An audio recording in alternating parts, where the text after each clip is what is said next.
ini? Saya kasih clue ya.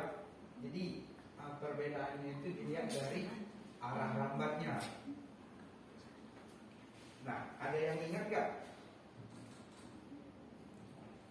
Oke, kalau nggak ada yang ingat, jadi gelombang itu di mekanika klasik ada dua jenis, transversal dan longitudinal. Transversal itu arah lambat dan cepat lambat gelombangnya itu saling tegak lurus. Sementara yang untuk longitudinal itu arah lambat dan cepat lambatnya itu sejajar. Contoh untuk transversal itu gelombang air seperti video berikut ini.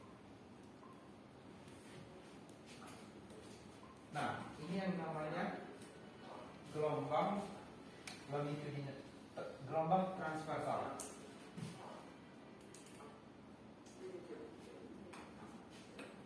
Oke, mengapa air ini disebut dengan gelombang transversal? Begini ya.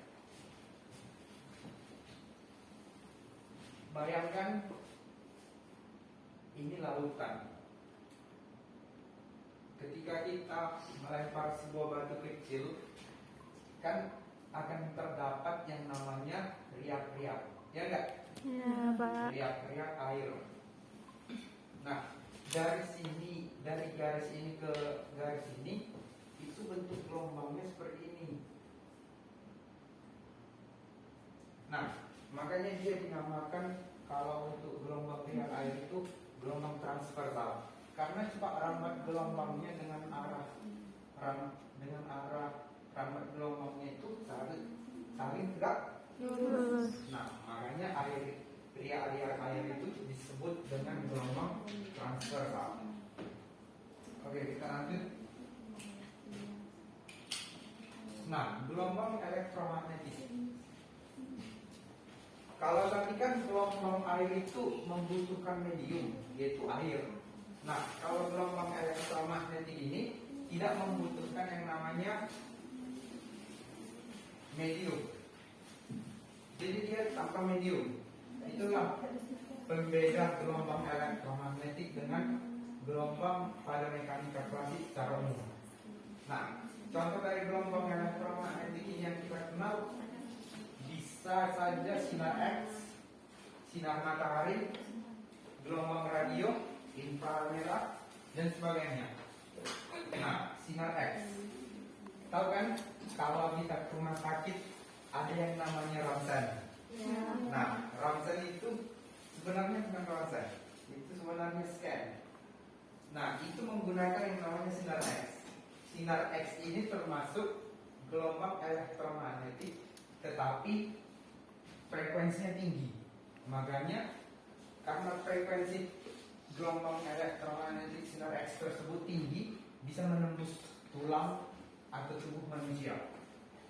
Nah, lanjut.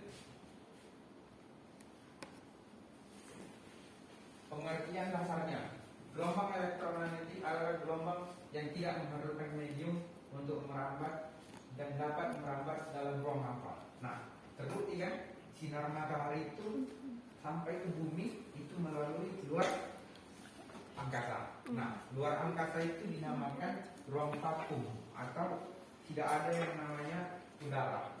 Jadi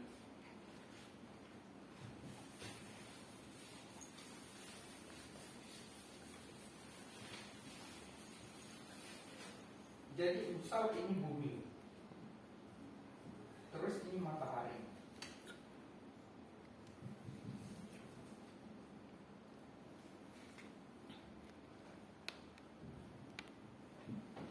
Nah, sinarnya setelah 8 detik pertama itu akan sampai ke bumi. 8 menit pertama. Disitulah sinar matahari tersebut mencapai bumi. Nah, 8 menit pertama ini ditempuh dengan yang namanya C. C ini besarnya 3 kali 10 pangkat 8 meter per sekon. Nah, inilah acuan mekanika kuantum jika dikaitkan dengan gelombang elektromagnetik. Kecepatan cahaya itu besarnya langsung yaitu 3 kali 10 pangkat 8 meter per sekon. Nah, ini merupakan konstanta yang paling umum untuk gelombang elektromagnetik. Nah, sebelumnya gelombang elektromagnetik ini juga diperkenalkan oleh yang namanya Maxwell. Nah, Maxwell ini mengatakan bahwa gelombang elektromagnetik itu adalah perpaduan antara medan magnet dan medan listrik. Nah, ini medan magnet dan medan listrik. Antara medan magnet dan medan listrik itu bergerak secara bersamaan. Yang merah ini dinamakan dengan medan magnet, sementara yang biru ini dinamakan medan listrik. Jadi ketika medan magnet tersebut, kan medan magnet itu bisa kita anggap sebagai gelombang, makanya dia berbentuk sinusoidal. Medan listrik juga dianggap sebagai gelombang, sehingga dia berbentuk sinusoidal. Nah, terbukti kan ini berbentuk gelombang transversal. Dia merambat ke sini, tapi arah rambatnya tegak lurus dengan arah rambat tersebut. Gini. Makanya gelombang elektromagnetik itu disebut dengan salah satu gelombang transversal. Jadi kesimpulannya, gelombang elektromagnetik itu adalah perpaduan antara medan listrik dan medan magnet yang bergerak secara bersamaan dengan arah yang saling tegak lurus antara arah lambat dan arah cepat gelombang yang terjadi.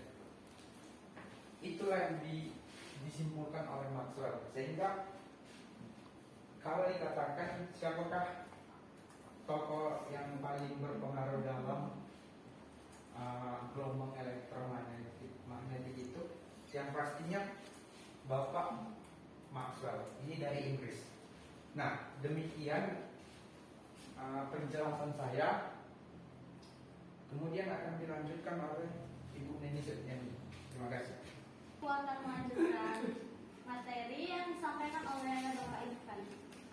Nah, selanjutnya yaitu dari sifat-sifat dari gelombang elektromagnetik sendiri. Nah, sifat yang pertama yaitu yang sudah dijelaskan. Yang pertama, gelombang elektromagnetik itu tidak bisa, gelombang elektromagnetik itu bisa merambat dalam ruang atau tanpa medium.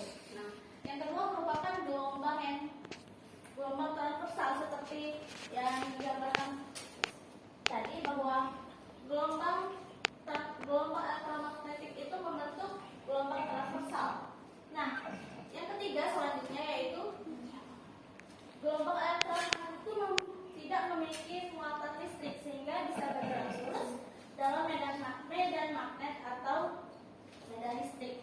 Nah, yang selanjutnya yaitu bisa mengalami refleksi atau pemantulan, refraksi atau pembiasan, interferensi, difraksi, dan polarisasi. Selanjutnya yang terakhir yaitu perubahan medan listrik dan medan magnet terjadi secara bersamaan sehingga medan listrik dan medan magnet itu separase dan berbanding lurus. Nah, ada beberapa contoh gelombang elektromagnetik yang akan dijelaskan. Yang ada gelombang radio, gelombang mikro atau microwave, gelombang infrared, dan gelombang tampak atau sering disebut dengan cahaya. Nah, di sini ditampilkan gelombang radio. Nah, gelombang radio itu memiliki ukuran itu bisa ribuan kilometer sampai dengan 1 meter. Nah, ini bentuk dari gelombang radio itu sendiri. Nah, yang selanjutnya itu gelombang mikro. Gelombang mikro di sini itu memiliki frekuensi 3 GHz atau 3 dikali 10 pangkat 9 Hz. Karena jika gelombang mikro ini diserap oleh suatu benda, maka benda itu akan mengeluarkan panas seperti microwave atau diketahui bahwa ketika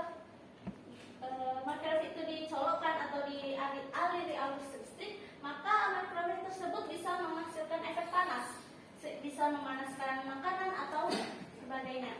Nah, selanjutnya gelombang inframerah. Gelombang inframerah itu memiliki panjang gelombang dari 700 nanometer sampai 1 mm, di mana itu merupakan salah satu gelombang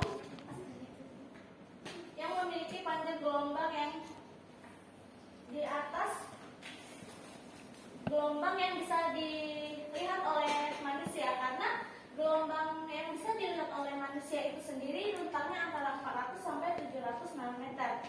Nah, gelombang yang tampak itu atau sering disebut cahaya itu contohnya itu merah, jingga, kuning, hijau, biru, nila, dan ungu atau sering disebut edikuhibinium. Nah, selanjutnya yaitu rumus dari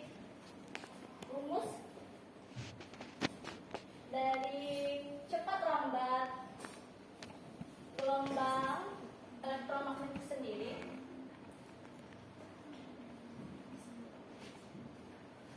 bisa dirumuskan dengan C sama dengan E per B, di mana C itu adalah cepat lambat yang sebelumnya sudah dijelaskan bahwa memiliki nilai 3 dikali 10 pangkat 8 meter per sekon. Nah, E itu adalah amplitudo dari medan listrik, di mana satuannya N per C. Dan selanjutnya keterangan dari C itu adalah amplitudo medan magnet.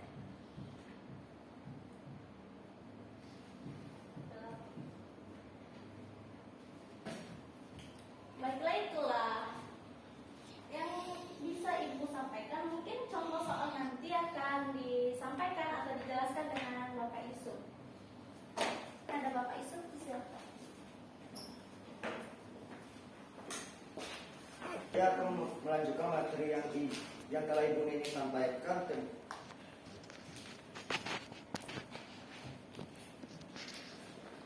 Pada contoh soal, suatu gelombang bintang elektromagnetik sinusoida dengan frekuensi 50 mHz berjalan di angkasa dalam arah sumbu X positif. Pada berbagai titik dan berbagai waktu, medan listrik E memiliki nilai maksimum 720 Newton C dan merambat sepanjang sumbu Y. Yang tentukan panjang gelombang dan besar dan arah benda magnet B ketika E-nya sama dengan 720 Newton per C.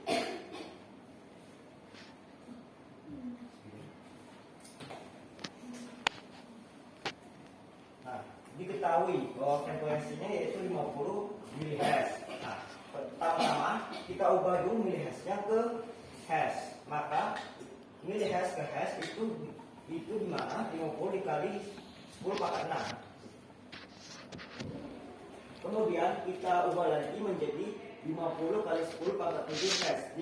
Kenapa bisa jadi itu? Karena nolnya kita pindah ke 10 sehingga ditemukanlah hasilnya yaitu 5 kali 10 pangkat 7 Hz. Kemudian EM-nya sama dengan 720 Newton per C dan kecepatan cahayanya sama dengan 3 kali 10 pangkat 8 meter per sekon yang ditanya. Kemudian yang ditanya yaitu panjang gelombang dan arah medan magnet B. Nah, pembahasan pada bagian A untuk rumus pertama, rumus awalnya yaitu C dikali panjang gelombang dikali frekuensi. Nah, kita kan tujuan untuk bagian A kan mencari panjang gelombang, maka rumusnya yaitu C panjang gelombang sama dengan C dikali frekuensi, sehingga sama dengan 3 kali 10 pangkat 8 meter per sekon dibagi 5 kali 7 hash.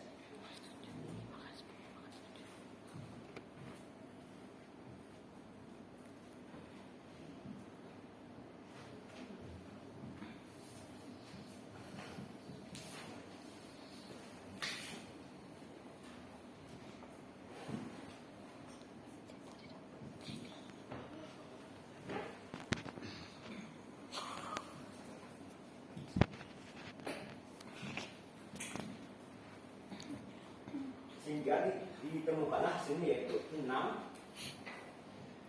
meter. Gimana mendapatkan 6 meter? Gimana mendapatkan meternya? Yaitu kan di sini kan hash, di sini kan per second dan di bawahnya kan hash. Hash itu sama dengan 1 per detik, 1 per second. Sehingga ini kan dapat dicoret. Kemudian didapatkanlah meternya.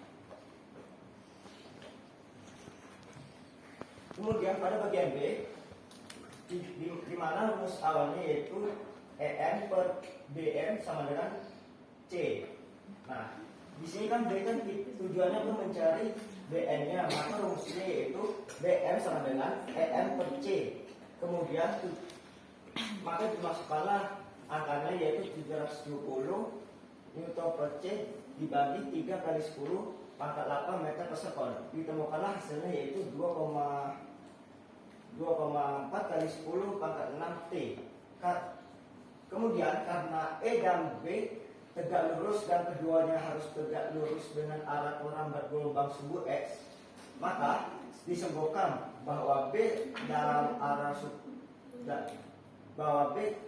dalam arah sumbu Z.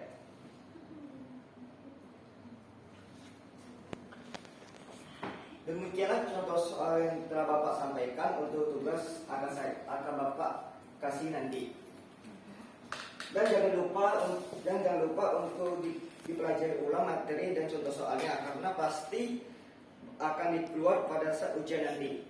Baiklah, Bapak akan tutup dengan mengucapkan wassalamualaikum warahmatullahi wabarakatuh.